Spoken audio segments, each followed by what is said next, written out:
और चैनल और आज हम बात करने वाले कुछ ऐसे स्टॉक के बारे में जो कि बजट के पहले हमें अच्छी खासी अप ट्रेंड रैली दिखा सकते हैं। ये अभी भी बहुत ही सस्ते दारों पे आपको मिल रहे हैं और अगर आप इसको पोर्टफोलियो में लॉन्ग टर्म के हिसाब से भी रखना चाहते हैं तभी आपको अच्छे खासे मल्टीफोल्ड रिटर्न दे सकते हैं। तो शुरू करते हैं हमारे स्टॉक के बारे में। इसके पहले अगर आप मेरे चैनल पर पहली बार आए हैं तो हमारे चैनल को सब्सक्राइब करना मत भूलिएगा और बेल आइकन हिट ज़रूर कीजिएगा ताकि हम आपको दे सकते हैं टाइमली नोटिफिकेशन। तो देखिए जो हमारा फर्स्ट स्टॉक है वो है जे.एन.के बैंक। तो जे.एन.के बैंक के बारे में अगर हम बात करें तो देखिए यहाँ पे राधाकिशन दमानी इनका 0.72% के यहाँ पे हिस्सेदारी हैं। अगर हम प्रमोटर की बात करें तो यहाँ पे जे.एन.के गवर्नमेंट ने अभी दिसंबर क्वार्टर में 59.2% से अपने स्टेक बढ़ाकर कर दिए 70.12%। मतलब यहाँ पे गवर्नमेंट को भी बहुत अच्छा खासा यहाँ पे ट्रस्ट है जे.एन.के बैंक पे कि आने वाले फाइनेंशियल रिजल्ट इनके लिए अच्छे रहेंगे और रेवेन्यू और मार्जिन यहाँ पे बढ़ोतरी दिखाई देगी। अगर यहाँ पे ऑलरेडी रिकैपिटलाइजेशन हुआ है। अगर हम बजट एलोकेशन की बात करें तो यहाँ पे लास्ट ईयर 1 लाख का बजट एलोकेशन जे.एन.के बैंक को मिला था। तो इस बार भी हम एक्सपेक्ट करके चल सकते हैं कि यहाँ पे भी अच्छा खासा बजट एलोकेशन जे.एन.के बैंक के लिए हो सकता है। अगर हम असेट क्वालिटी की बात करें तो यहाँ पे ईयर ऑन ईयर बेसिस पे इंप्रूवमेंट हो रही है। यहाँ पे वैल्यूएशन अगर हम देखें तो बहुत ही सस्ता है। इसकी जो बुक वैल्यू है उससे हाफ प्राइस पे हमको यहाँ पे स्टॉक मिल रहा है। मतलब यहाँ पे अच्छे खासा सपोर्ट लेवल पे हमें ये स्टॉक मिल रहा है। तो यहाँ पे एक अच्छी खासी बाइंग करके चल सकते हैं। अब देखते हैं इसके चार्ट में। तो चार्ट में अगर हम देखें तो ये है इसका वीकली चार्ट। तो वीकली चार्ट में हमें अभी क्या दिखाई दे रहा है, देखिए RSI जो है वो अभी चल रहा है 60.95 के आसपास। मतलब यहाँ पे अच्छी खासी बाइंग कर सकते हैं। 60 के ऊपर जब भी RSI जाता है तो एक इंडिकेटर है कि वो बुलिश मूवमेंट इंडिकेट करता है। MACD की अगर हम बात करें तो यहाँ पे वीकली यहाँ पे ऑलरेडी एक बुलिश क्रॉसओवर हुआ है जो कि अभी अप ट्रेंड में है। अब देखिए अगर हम यहाँ पे इसके मूविंग एवरेजेस की बात करें तो ये जो 200 का मूविंग एवरेज है, 50 मूविंग एवरेज और उसके साथ जो 20 मूविंग एवरेज, ये यहाँ पे सब एक लाइन में अभी हो रहे हैं क्योंकि ऑलरेडी ये जो स्टॉक था ये बहुत ही ऊपर से मतलब ऑलमोस्ट लाइक 190 से कंटिन्यूस डाउनफॉल दिखा रहा था और 190 के बाद यहाँ पे एक अच्छी खासी यहाँ पे कंसोलिडेशन हो गई है। तो देखिए अभी आगे हो क्या सकता है। तो सबसे पहली बात तो ये जो मूविंग एवरेजेस है तो 200 एवरेज जो है वो नीचे जा रहा है। उसके बाद ये जो 20 मूविंग एवरेज है ये ऊपर आ रहा है और जो ब्लू कलर का जो 50 है वो भी ऊपर आ रहा है। मतलब यहाँ पे बन रहा है 20 सबसे ऊपर है, उसके बाद 50 है और उसके बाद है 200 मूविंग एवरेज, जो कि आइडियल सिचुएशन होती है अप ट्रेंड रैली के लिए। तो ऐसा अगर होता है तो यहाँ से अच्छा खासा अप ट्रेंड जे.एन.के बैंक के लिए हो सकता है और एक टर्न अराउंड हो सकता है स्टॉक के लिए जो कि आगे कंटिन्यू करेगा। तो देखिए यहाँ पे तो ये हो गया है इसकी मूविंग एवरेजेस के बारे में। अब अगर हम यहाँ पे चार्ट पैटर्न की बात करें तो देखिए चार्ट पैटर्न में यहाँ पे क्या नज़र आ रहा है कि यहाँ पे इसने अच्छा खासा एक राउंडिंग बॉटम फॉर्म किया है। तो देखिए यहाँ पे थोड़ा बहुत हर्डल है जो कि है 43 के आसपास का। तो जैसे ही ये 43 के आसपास अगर सस्टेन करेगा और उसके बाद अच्छे खासा एक ब्रेकआउट देता है तो मे भी हो सकता है फिर से नीचे आए और यहाँ पे जो हमारा सपोर्ट ट्रेंड लाइन है ये रीटेस्ट होने के चांसेस हैं। अगर ये ऐसा होता है तो यहाँ से हमारा सपोर्ट रहेगा 34 का और हमारा इमीडिएट जो टारगेट है वो होगा 65 का, क्योंकि यहाँ पे देखिए 65 के आसपास एक रेजिस्टेंस है तो वहाँ पे सेलिंग प्रेशर या फिर प्रॉफिट बुकिंग आने के चांसेस हैं। लेकिन अगर हम यहाँ पे वीकली बेसिस पे देखिए तो ये जितनी बार ये सपोर्ट ट्रेंड लाइन को टच कर रहा है वहाँ से ही एक बाउंस बैक दे रहा है। तो ये अच्छा खासा बाइंग जोन है जहाँ पे हम बाय करके चल सकते हैं और इमीडिएट जो टारगेट है वो 65 रहेंगे और अगर यहाँ पे भी ये सस्टेन करता है तो उसके बाद की जो हमारे टारगेट है 85 भी ये अचीव करते हुए दिखाई देगा, क्योंकि यहाँ पे फिर से हमें रेजिस्टेंस जोन दिखाई दे रहा है। तो ये तो हो गया जे.एन.के बैंक। अब नेक्स्ट जो है हमारा वो है नागार्जुना कंस्ट्रक्शन कंपनी। तो देखिए एनसीसी जो है ये भी अच्छी खासी लेवल पे अभी यहाँ पे है। अगर हम इसकी बात करें तो ये एक कंस्ट्रक्शन और इंफ्रास्ट्रक्चर कंपनी है। यहाँ पे 40 इयर्स का इनको एक्सपीरियंस है और यहाँ की जो आय है वो 80% की है। अगर हम यहाँ पे इंफ्रास्ट्रक्चर अनाउंसमेंट की बात करें तो बजट में जो भी रोड, हाईवे और एयरपोर्ट के रिलेटेड कंस्ट्रक्शन की अगर यहाँ पे कुछ अनाउंसमेंट होती है तो उसका फ़ायदा मिलेगा यहाँ पे एनसीसी को। अगर हम इसकी ऑर्डर बुक की बात करें तो देखिए इनके पास 40,000 करोड़ का यहाँ पे ऑर्डर बुक है। मतलब आगे के आने वाले 3 से 4 सालों के लिए रेवेन्यू ग्रोथ यहाँ पे बहुत ही अच्छी दिखाई देती है। ईयर ऑन ईयर बेसिस पे वैसे भी इनकी ग्रोथ अच्छी खासी दिखाई दे रही है अभी, और वर्किंग कैपिटल के लिए ये लोग जो लोन लेते थे वो अभी कम हो रहा है। अगर हम यहाँ पे FII की इन्वेस्टमेंट की बात करें तो अभी रिसेंट क्वार्टर में 10% से उन्होंने अपनी हिस्सेदारी बढ़ाकर कर दी है 13.2%। मतलब 3% की बढ़त इन्होंने FII इन्वेस्टमेंट में एनसीसी में दिखाई हैं। अगर हम यहाँ पे बात करें राकेश झुनझुनवाला जो कि बिग बुल हैं शेयर मार्केट के, उनकी भी यहाँ पे हिस्सेदारी है 12.4% की। अगर हम यहाँ पे डेप्ट की बात करें तो इनका जो डेप्ट 21 करोड़ का था वो अभी कम होकर हुआ है 18 करोड़ के आसपास। तो देखिए अगर वैल्यूएशन के हिसाब से देखें तो एनसीसी भी यहाँ पे अच्छा ही स्टॉक दिखाई देता है जो 77.70 पे चल रहा है। अगर हम यहाँ पे इसके चार्ट की बात करें तो देखिए चार्ट में भी अगर हम देखें तो ये जो आरएसआई है ये अभी 51 पे 1.75 पे चल रहा है। मतलब अभी भी इसमें अप ट्रेंड आने की अप ट्रेंड की अभी आया नहीं है। ठीक है, अगर हम यहाँ पे एमएससीडी भी देखें तो ये बुलिश क्रॉसओवर करने की यहाँ पे चांसेस दिखाई दे रहे हैं। तो देखिए यहाँ पे अगर हम चार्ट में देखें तो ये जो 200 का जो मूविंग एवरेज है वो जा रहा है नीचे। यहाँ पे 50 और 20 के भी यहाँ पे, मतलब यहाँ पे अभी तो 50, 20 और 200 ऐसी अलाइनमेंट है। तो जैसे ही ये जो स्टॉक है ये यहाँ पे हमने जो रेजिस्टेंस ट्रेंड लाइन बनाई है, जैसे ही इसको क्रॉस करता है उसके बाद इसमें अच्छा खासा अप ट्रेंड आने के चांसेस हैं। तो आपको नज़र रखनी है। एक तो आप यहाँ पे भी अगर आपको सपोर्ट पे बाय करना है तो आप सपोर्ट पे भी बाय करके चल सकते हैं यहाँ पे, या तो फिर आप वेट कर सकते हैं ये जो रेजिस्टेंस ट्रेंड लाइन है इसको ये कब ब्रेक करेगी, और यहाँ पे ब्रेकआउट देने के बाद हो सकता है ये जो रेजिस्टेंस ट्रेंड लाइन है इसका फिर से एक रीटेस्ट हो तो वहाँ पे 77 के आसपास आप फिर से एक बाइंग कर सकते हैं।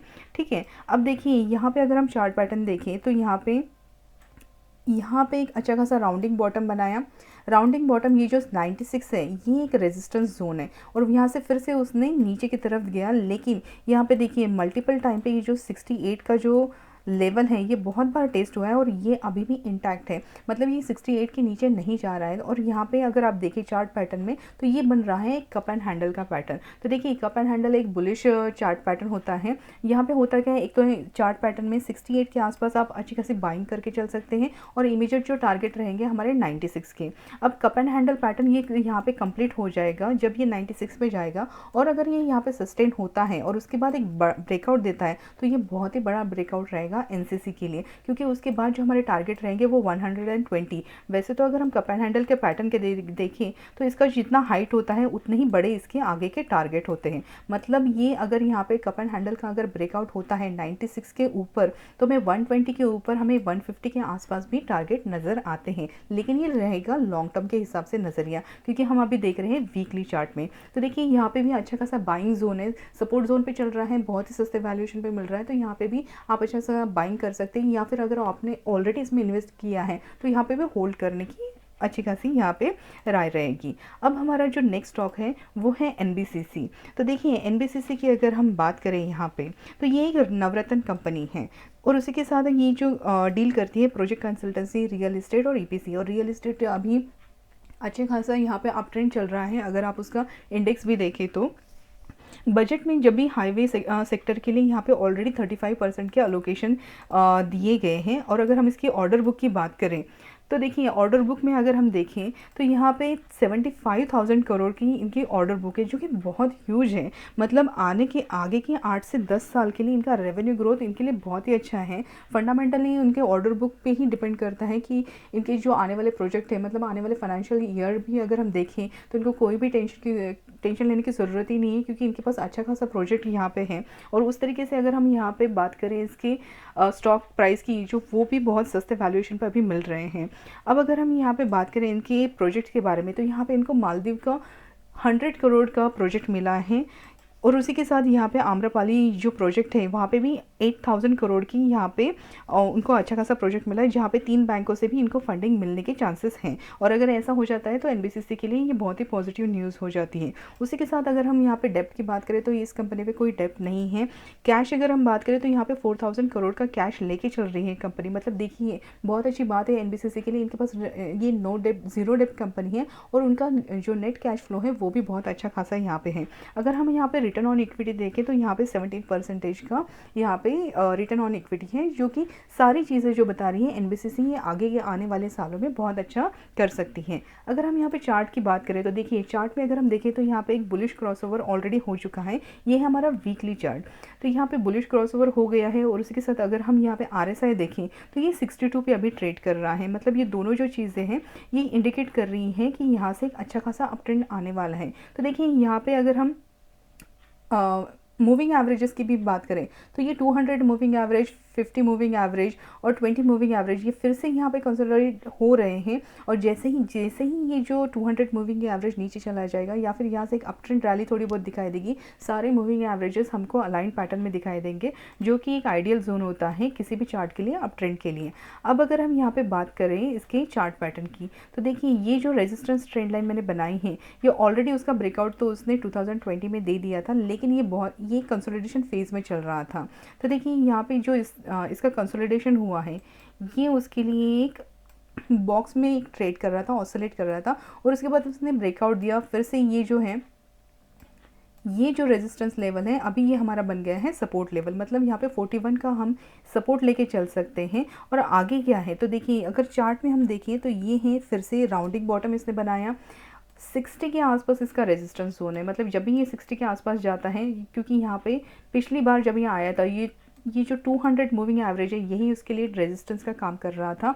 और वैसे भी यहाँ पे एक दूसरा रेजिस्टेंस जो है प्राइस के हिसाब से वो भी था, तो उसके चलते हुए यहाँ पे फिर से गिरावट आई। लेकिन अभी अगर हम देखें यहाँ पे, तो ये देखिए 200 मूविंग एवरेज, 20 मूविंग एवरेज और 50 मूविंग एवरेज, ये तीनों मूविंग एवरेज के ऊपर ट्रेड कर रहा है ये 53 लेवल पे।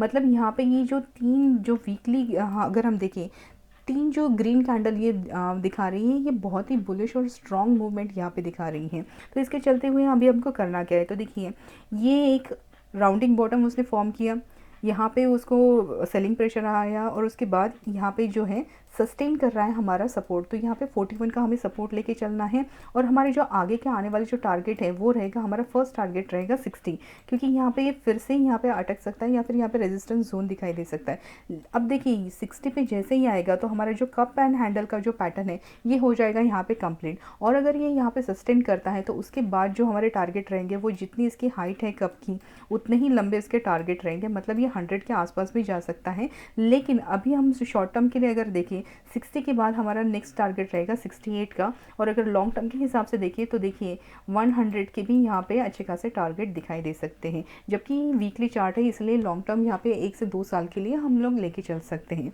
तो आई होप आपको ये वीडियो पसंद आया होगा, और अगर ये वीडियो आपको अच्छा लगा तो हमारे चैनल को सब्सक्राइब ज़रूर कीजिएगा और बेल आइकन ज़रूर हिट कीजिएगा, क्योंकि उसी की वजह से हम दे पाएंगे आपको टाइमली नोटिफिकेशन हमारे आने वाले वीडियोज़ के। तो मिलते हैं हमारे अगले वीडियो में। Thank you so much.